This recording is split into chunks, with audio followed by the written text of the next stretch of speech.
Hello, welcome to PSR, People Speaking Rail. I am one of your hosts, Mike Baudendistel, head of intermodal solutions here at FreightWaves, and I'm joined by Joanna. I'm going to give you a nickname here, Joanna Storm Chaser Marsh. It seems like you've been out chasing the storms, seeing exactly what's the issue with the railroads. Are you safely Yeah, indoors now and not in that a nickname tropical suits my storm? personality. So it's exciting. Yeah, Storm. So Idalia, is that yeah, so she is the storm, was a hurricane. I it was on Wednesday, made landfall in Florida after, being in the Caribbean and the Gulf of Mexico. And is now heading out eventually, gradually to the Atlantic Ocean. So it's now a tropical storm, but still, CSX made an announcement late. I think it was late yesterday because when I looked at 6 p.m. Eastern time, it wasn't there. But that they had temporarily stopped some operations um, in sort of in Florida, Georgia, kind of near the border around there. Have since resumed those operations, but are kind of assessing sort of service impacts along the I-95 corridor um, uh, in, I think, Georgia and South Carolina, so around that area. So yeah, that's essentially what's going on. So as of now, I haven't gotten an update yet in terms of whether CSX has restored that service. Uh, you know, Near the I-95 corridor. They would notify customers when it will restore service if it hasn't been restored yet. So it's one of those things. It's just kind of just kind of things update fairly quickly, which I guess is good in the sense that you don't really want significant uh, I don't say delays to your operations, but sort of those times when you just have to pause things. So that's what's going on. Hurricane Yeah, you season think of here. I-95 as being more of a truck corridor, but Yeah. CSX has a lot of operations near the coast. I mean, more so than Norfolk Southern Mhm. does. Have a sonar chart that shows the rail lines. If we could bring that up, and basically what this shows is that that's where the storm currently is on sonar. Yes, this one here shows CSX lines. Basically the main line in yellow, and then Norfolk Southern, the other Eastern Class One railroad, in purple. And sort of the takeaway here is really, Norfolk Southern doesn't go into Florida very much. Maybe it goes to Jacksonville, one other part in the sort of the north central part of the state, but all that part in sort of central Florida, really sort of CSX territory. And then when you go further north along the coast, you do see Norfolk Southern hitting the big port cities like Savannah, Norfolk, et cetera. But then you really see sort of CSX, their network being more coastal. And so a storm like this that kind of goes along, where it cut through and going through the southeast, more potentially disruptive for CSX. Their tracks are a little bit more north-south than Norfolk Southern. I think that's why we've seen more service alerts from CSX specifically. I also have an interesting sonar chart on outbound rail container volume outbound of Central Florida. And so this is from a company that processes the railroad way bills. We have it in FreightWaves sonar. And what this is based on the date that these containers are in-gated. And so you see sort of typically, Central Florida, not a huge region for uh, intermodal outbound, although there's a port there. See typically, let's say 210 containers on sort of a typical day, and you see sort of before the storm hit, it looked like there was some sort of shipping ahead of time where they got some of those in-gated, went up to about 240, and now it quickly went down to 190. Those are 7-day moving averages, so would expect in the next day, and this is updates every day, would expect to look at this tomorrow morning and to see a more significant drop off. But there's always things like that in sonar that you can see in a bunch of charts. Anytime there's some kind of disruptive event, you can see just exactly how disruptive that's been. There's another chart that I don't have in my back pocket that I was looking at earlier today in Sonar that was showing the reefer tender rejection rates in Central Florida. And, yes, the tender rejection rates have increased nationwide. They've increased more than that in Florida, but then the refrigerated ones really spiked way up in Florida. So that seems to be where there's capacity, tightness, right at the moment. So that's a little bit of an overview. I think we can move on to the next topic here. We talked a little bit about this last week. The situation with CSX. They had two different conductors in two different parts of Maryland, one in Cumberland, I think one was in Baltimore, die. Mm-hmm. This is sort of a follow-up to what we talked about last week. This NTSB probes employee training practices. And this diagram is interesting, and I really hadn't read the detail about this until I read your article. And it seems like, I guess what happened is the conductor was in part of a training program. He was doing something called a shoving movement. I'm not sure exactly what that means, but he was essentially riding this locomotive at 9 miles an hour, and there just wasn't enough clearance with these standing locomotives, and I guess got crushed. Was that your understanding? Yeah. There were three people involved, and so one conductor was on one end, one side of actually I think it was an intermodal rail car, and then the other one was on the trainee was on the other end, and then was it came too close to the to the parked locomotive, and so so that conductor trainees sustained injuries that way, and later died after they took him to the hospital. I thought it was interesting that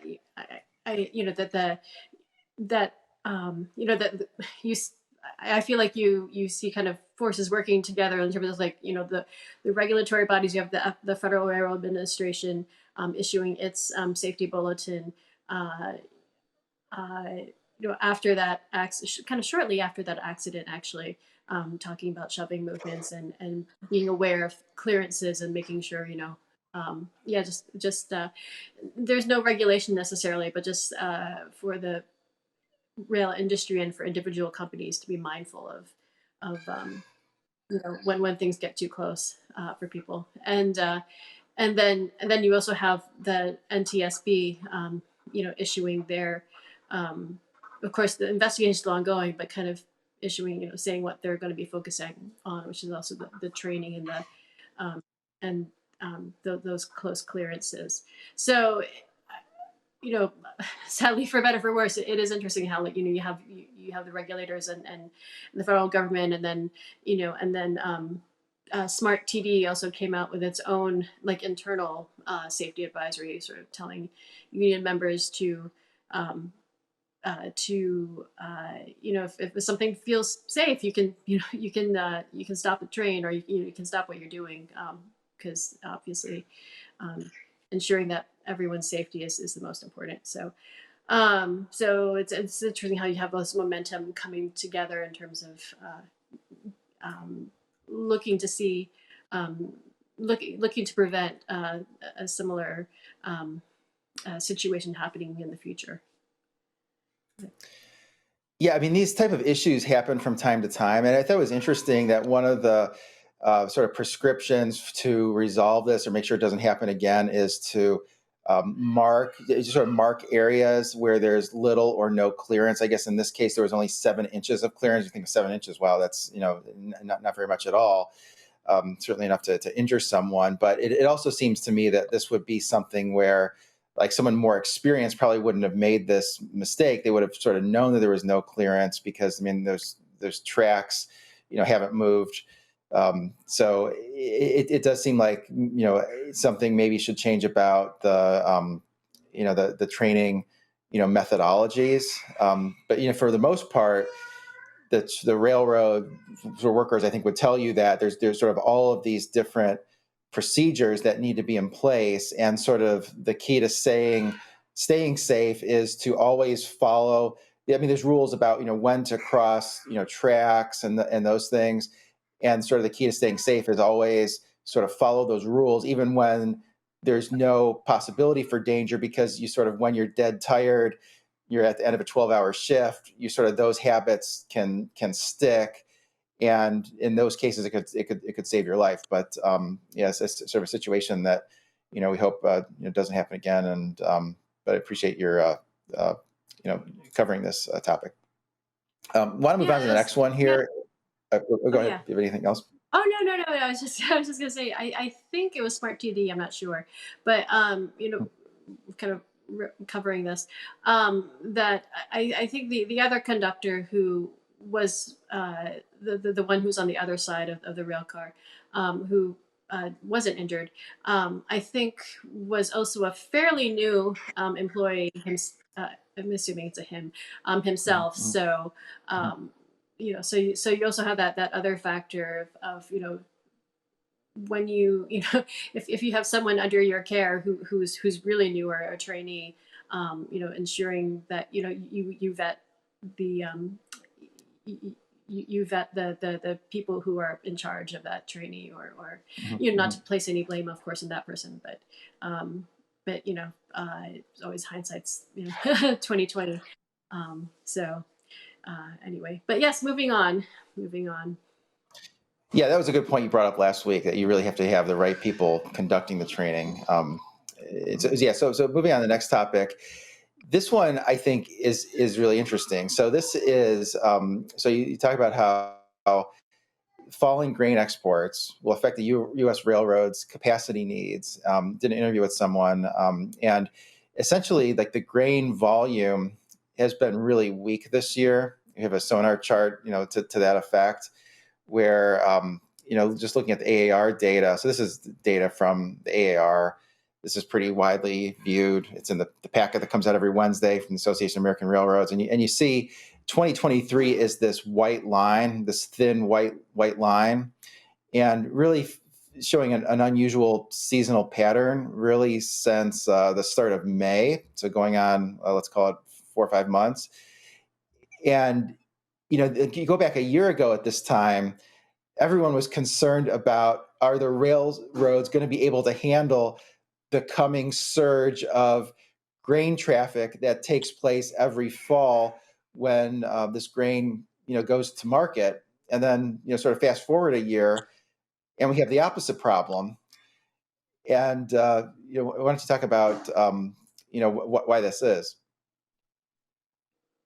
Yeah, so it's interesting because the some of the conditions aren't necessarily new. I mean, part of it is just you have to think about exports globally, and so for soybeans you have competition from Argentina and Brazil.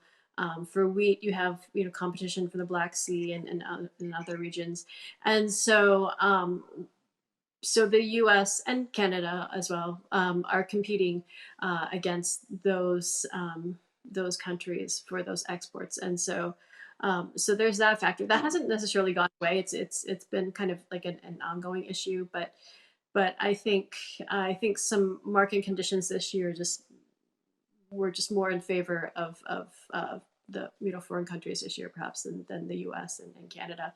Um, but the other factor to consider is sort of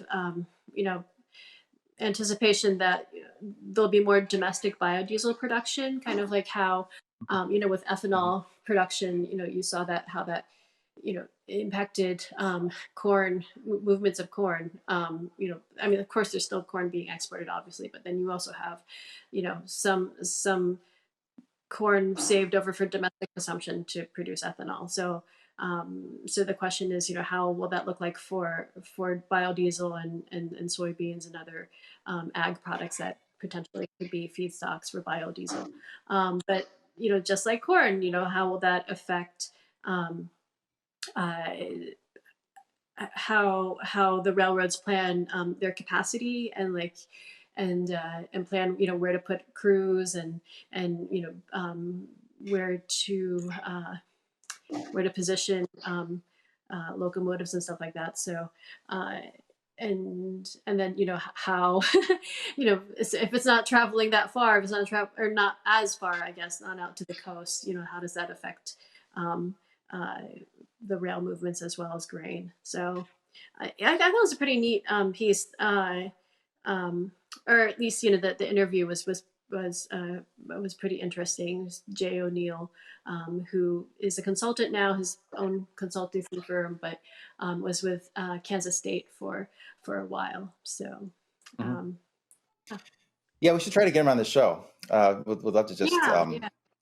let him talk. I mean, he just seems extremely knowledgeable from reading that interview, and it is interesting. I mean, you have all these different factors coming together, so it's really on the supply, because it's like one of these globally traded commodities. It's kind of like when you talk about the Canadian railroads, how you have potash is the similar situation where it's globally traded, and what's happening in Russia or Belarus impacts what's happening in Canada. Here you have a similar situation with what's happening in Brazil, and it's unusual, I guess, that the volume and market conditions would change so much from one year to the next. But a lot of that has to do with growing conditions. I can relate this to a chart on coffee prices, believe it or not. If you want to bring up a chart they have on coffee prices. And so this is the cash uh, coffee futures.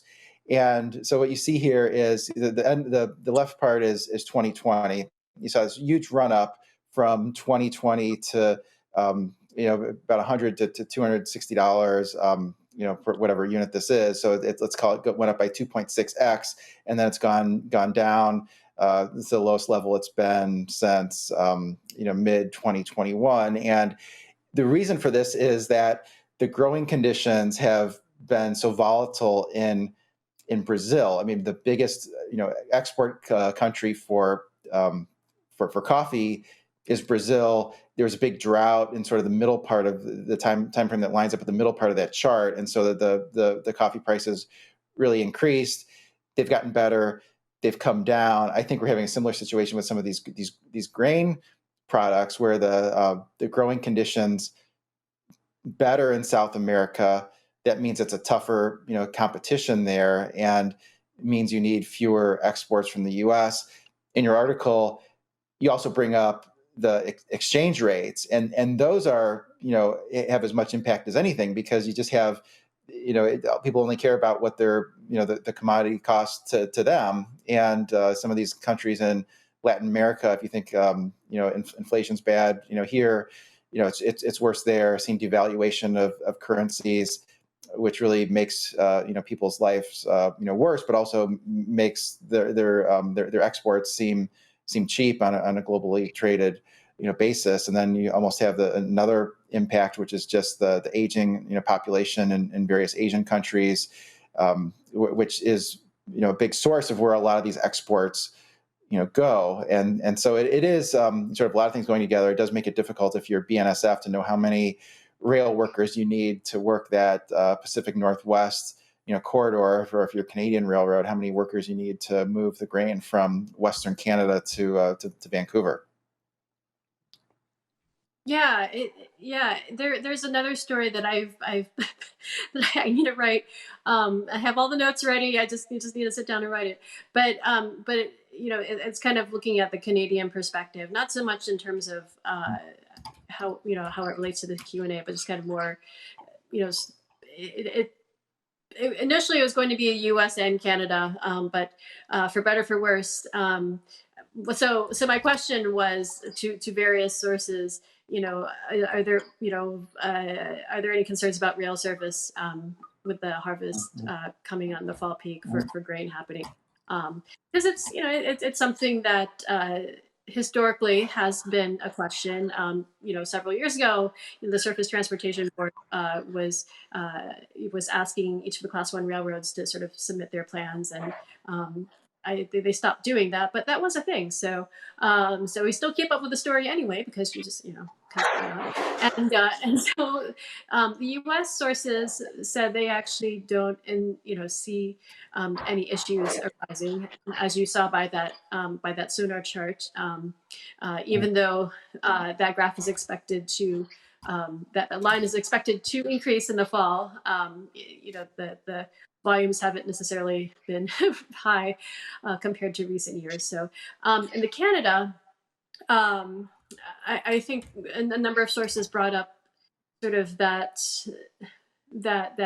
issue of how do you handle forecasts versus um, capacity, the rail network capacity needs.